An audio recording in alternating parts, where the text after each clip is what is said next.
Ana Bernardici, născută în 1980 în Zagreb, care are o diplomă în literatură comparată și în literatură croată. A publicat 3 cărți de poezie și totodată administrează una dintre cele 2 uniuni de creație pe care croații le au. Ana Bernardici este de asemenea alături de soțul ei, Adrian Dumitru Proiu, unii dintre puținii și foarte importanții traducători de literatură română în croată și invers, din croată în română. Îi mulțumim că este în seara aceasta alături de noi și vă invit să citească.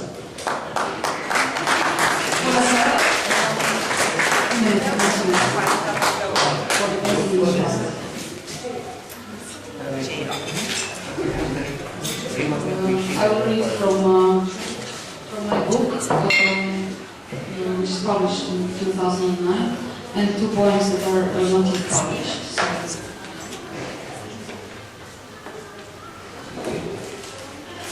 Aerodrom.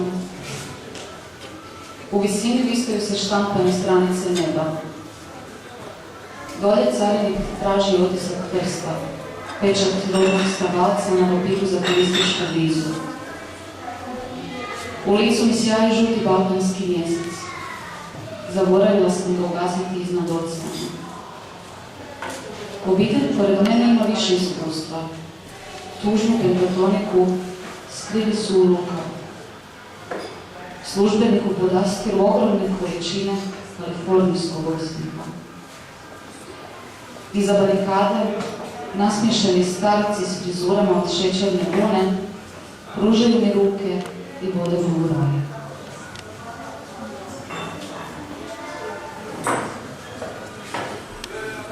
Kuća u Meansburgu. Cijelu noć je kukurikanje zrikavaca. Nebo se stavio oko zemlje. Bog je familijaran i srdačno tapše svoje goste. Krijesnice svijetle 120 vatra. S Juliji na balkona promatram životinje. Ljudi ovdje ne žive. Ne žive ni u kućama, ni u nebodovima. Spavaju u inicijalima tvrtke, a zatim od stresa silaze u zemlju gdje beru izvrnute plodove s telegrafskih žica.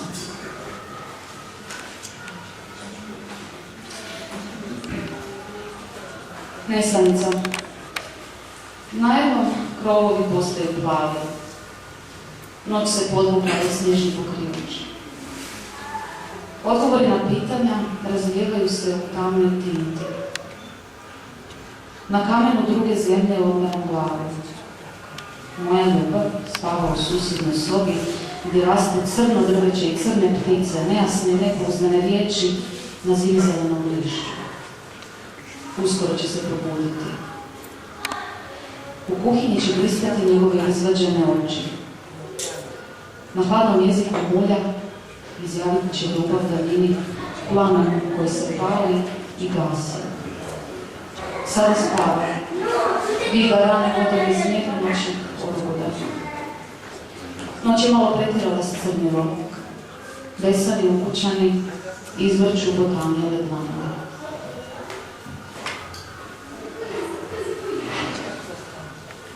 Ravnica. Putnici oprezno sjedaju na klupe od skaja, odlažući kapute boje kupine i suhe trave. Vlak posrće u noć poput slijepog pastira.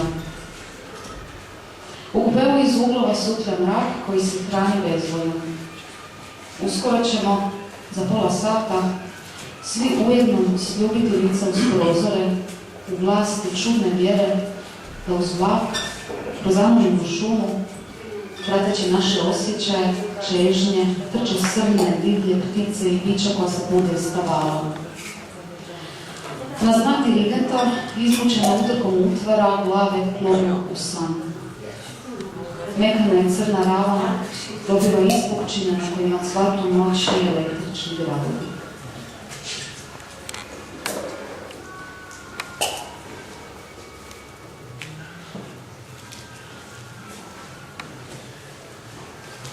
naricaljka. Mogla bih cijelo jutro ispošljavati tamne pauke, tako drage prijatelje nesanice, držače, svijeća, svoje unutarnje biće. U početku, Bog nije pravi razlog, čovjek, riba, kopriva. Otvorio bi slovine oči i gledao u prozornu planinu. Ujutro tamna šljiva neba širi se po tijelu. Glava se okreće oko sunca i upisuje svoju starost u drvene listove. Misli se odmaraju. Misli se odmaraju na predmetima. Teško legnu na hrast, laki na listove lipe. Ili kao mehanizam pisaće mašine pod korom kucaju. Ljubavnicima odgovara takav način života, kad i termiti prelaze preko ravnina okoljelih ljubavnih formula. Opipati željezna slova u sljepočici dragog bića, uhvatiti posljednji od ubrzanih zareza koji jure poput mrava iz ustiju. Ljubav je hladna i topla, lijena na suncu, zapisana rutinskim rukopisom na posve nezainteresiranom lišću.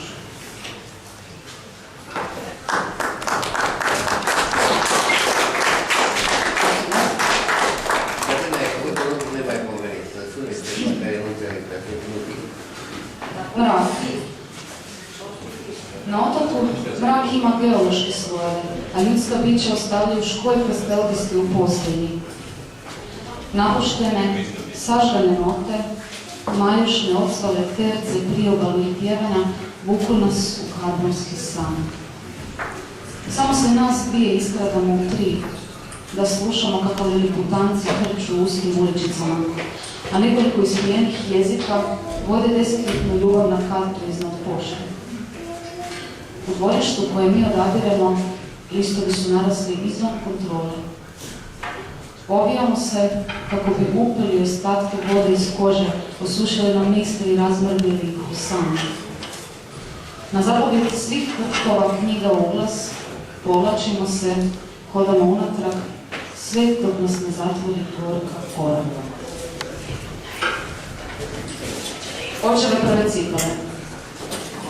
U dnu ormara, zapravo pod zemlje, pored korijenaka bukve, koje će ormar tek biti napravljen, nalazi se očeve cipale.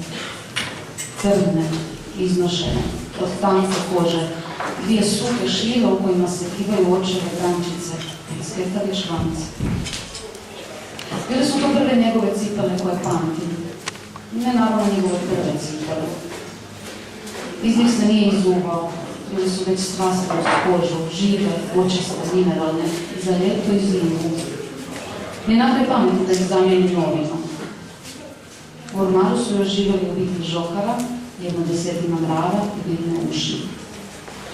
Cipele su bile nojne arke, malim kućnim nagodnicima, prenoseći ih iz jednog dana u drugi. Jednog dana majka dogodi cipele za njihove veoma delikatne uši i izbaci ih napolje. Otac se nije protivio, nego je nabavio nove, obične muške cipele. Crne, prve cipele, s navučenim ušima, bez osjećaja poreza otišli su u šumu. Baš kao što je otac godinama najavljivao, dosta mi je svega, otići ću u šumu. Postale su zemlja, drvice, možda čak i grm s gorkim plodovima. Cipele u kojima su rasle očeve kćeri i mnoge druge prostopašne večernice. Mucni se.